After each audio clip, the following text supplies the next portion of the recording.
ये क्या कहा, मैंने कहा कि सीट तो रहनी ही चाहिए, मैं उसके विरोधी नहीं, मैं उसमें साथ हूं आपके साथ।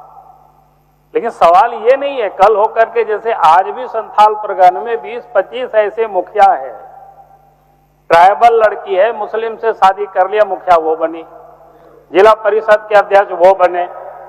आपकी आबादी नहीं रहेगी तो आपके रहते हुए हेमलाल जी आप एमएलए नहीं बन पाइएगा। जिस प्रकार से आबादी का संतुलन बिगड़ रहा है, इसलिए मैं बार बार कहता हूं, आखिर आदिवासियों की आबादी घटी कैसी है, इस पर तो हमको सर्वे करना चाहिए, चाहे जिस भी रूप से।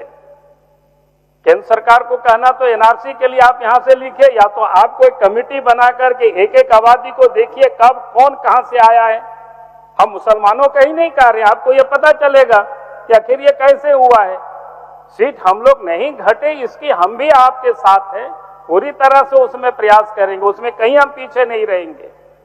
लेकिन नहीं, ये जो हम सब लोगों के सामने समस्या, आदिवासियों की आबादी दिनों दिन लगातार कम हो रही है, और सबसे अधिक तो संथाल परगने में कम हुआ है, हमें ये चिंता का विषय।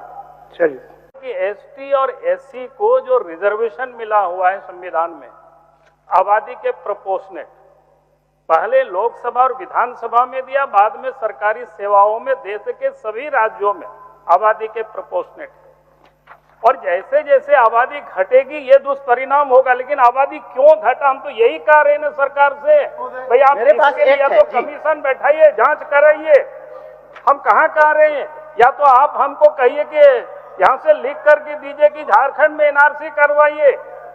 आखिर या तो आप ही एक कोई कमीशन बनाइए और एक एक आबादी को देखे कौन आबादी कैसे घटा है और कौन आबादी कहाँ बढ़ा है।